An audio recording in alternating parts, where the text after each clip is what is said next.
Lesson 6. The work of the Holy Spirit in the more recent history of the Church. Having studied some of the cases of tongue speaking in the early and medieval Church, we will now look at evidences of this in the more recent history of the Church from the 16th to 19th centuries. Tongues phenomena in the Church from the 16th to 19th century. The Genesids. The French sect which rose in the Roman Catholic after the Council of Trent in 1545. They were persecuted after a papal bull in 1705 which condemned them. Speaking in tongues, mystical manifestations, etc.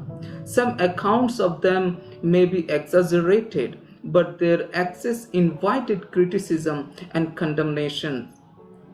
The prophets of the Savannahs of Camisards, a Protestant group in France who resorted to the Savannahs mountains in France because of the persecution of the Huguenots.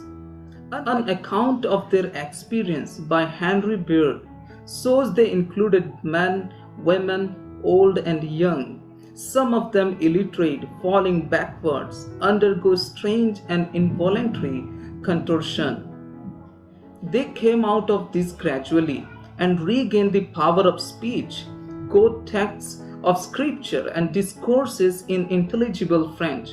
When some of the French prophets immigrated to England and made converts, the phenomenon of tongue was seen among the British also. The Camisards were later absorbed back into the traditional French Protestants. Society of Friends or Quakers, an offshoot of the Anabaptists in England in the 17th century. They displayed Pentecostal charismatics. Their mystical tendencies did not lead them to extreme. George Fox, the founder, did not emphasize glossolalia, but accounts show evidence of tongues among the Quakers in the early years of the sect. One early Quaker writer says that as they waited in silence, the Holy Spirit came on them, and our tongues loosed and our mouths opened, and we spoke with new tongues as the Lord gave us utterance. Their claim to prophecy, scorn of human learning, direct reliance upon inspiration of the Spirit, etc., lean in the Pentecostal direction. The name Quakers was given because of their involuntary movement, also sudden outbursts of spontaneous speech. The Shakers. This group surpassed the Quakers in their religious emotionalism. Violent physical exercises that attended their worship gave them the name Shakers. Their roots go back to the Quakers and Camisards. They carried their religious enthusiasm to great length. Confession of sins, crying for mercy, visions, trance-like state, prophecies of second coming, shouting, dancing, belief the kingdom rule is about to begin, etc. Speaking in tongues appears to have prominent among the Shakers. Methodism. In the societies formed by the Wesley, spiritual fervor and religious enthusiasm were apparent with crying out, with sobs and groans, shouting, uttering of unintelligible sounds were present in the early Wesleyan period. Wesley himself does not make any reference to tongues, but he cites the Camisards to show that tongues did not cease with Pentecost. The Irvingites. This was a sect that developed in Great Britain about 1825. Edward Irving, a popular Presbyterian minister in London, was the key leader of the movement that sought revival and spiritual gifts of apostolic days, and tongues were exercised. But there was strong opposition from within the Presbyterian Church, and eventually he and his followers were excommunicated. This resulted in the establishment of the Holy Catholic and Apostolic Church, often called Irving Gates. Its theology contains a tongues tenet. In colonial America, a new wave swept through the continent with various manifestations of crowing, shouting, weeping, dancing, the bards, holy love, and the jerks, tongues included. The Mormon Church, or the Church of Jesus Christ of Latter-day Saints, formed by Joseph Smith in 1830, it became a cultic group. The seventh article of faith of this group states that they believe in the gifts of tongues, prophecy, revelations, visions, healings, interpretations of tongues, etc. Heber Grant, the seventh president of the church, commented on this article. Unless we have the gift of tongues and its interpretation, we are lacking one of the evidence of the true faith. In 1855, there was reports of a great revival in Russia with an outbreak of tongue speaking which carried over into Armenia. This was a powerful movement of a great number of people, but it finally became a small group in the Black Sea area of Armenia and Russia who banded themselves together as Pentecostal Christians. Among this group were Shakarian family Caracalla, who received the gift of tongues in 1880. They also had a prophetical warning of destruction, and so they migrated to America between 1900 to 1912 before the Turkish destruction of the village 2 years later. In 1906, Deimos Shakarian, his brother-in-law, and another Armenian friend were walking down San Pedro Street in Los Angeles when they heard sounds of familiar worship from an old building in Azusa Street and walked in to find people in America speaking in tongues. So the two streams of Pentecostalism came together.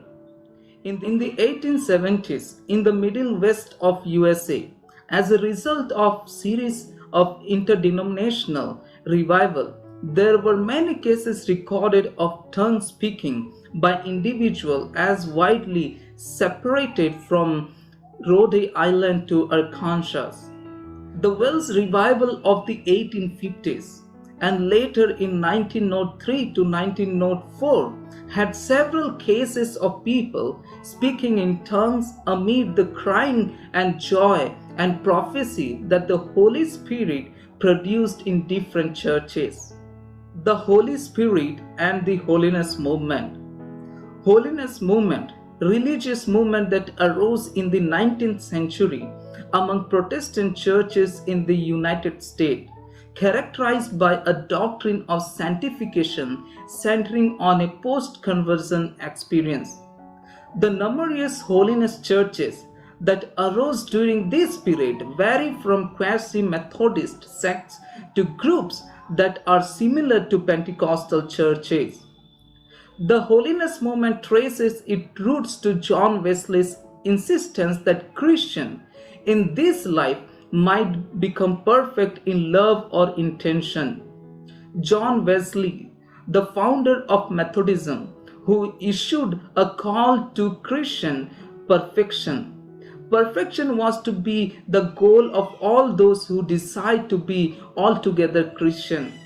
It implied that the God who is good enough to forgive sin is obviously great enough to transform the sinners into saints, thus enabling them to be free from outward sin as well as from evil thoughts and tempers. In short, to attain to a measure of holiness.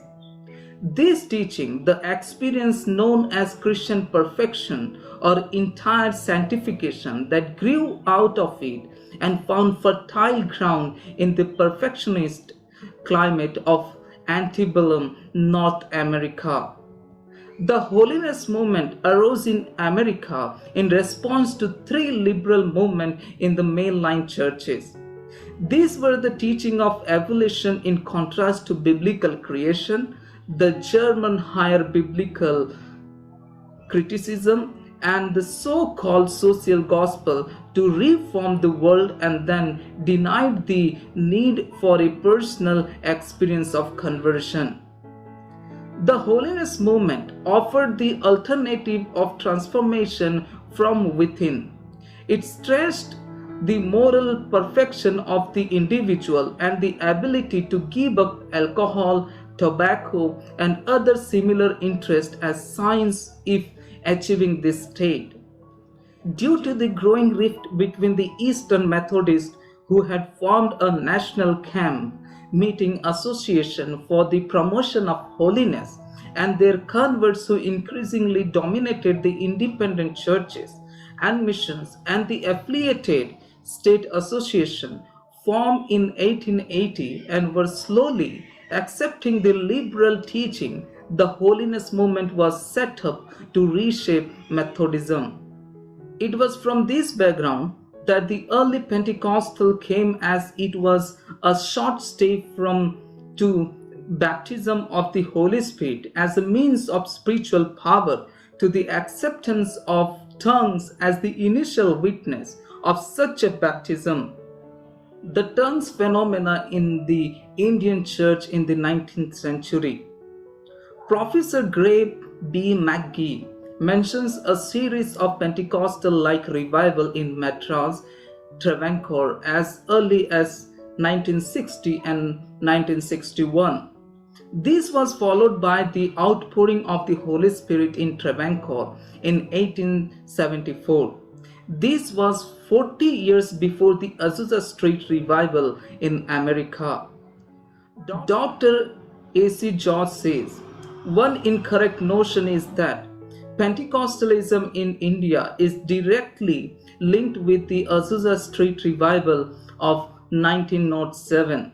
The fact is that Pentecostal or Pentecostal-like movements began in India nearly 50 years before the Topeka revival or the Los Angeles revival, refuting Frank Bartleman's statement that the revival was wrought in the Cradle of Little Wells, brought up in India and then became full grown in Los Angeles, California. Gray McGee, the eminent Assemblies of God historian, shown with documentary evidence that Pentecost with all the associated phenomena came to Tirunelveli and Travancore long before the Azusa revival, even though the recipients did not know that they were experiencing Pentecostal power. Carl T. E. Rehenius and Anthony Norris groups, who were Anglican missionaries sent by the Church Missionary Society, trained John Christian Arulumpan of Tirunelveli as a catechist.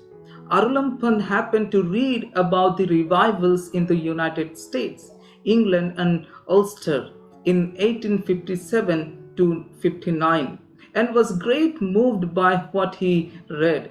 He started praying for a similar revival in his own land.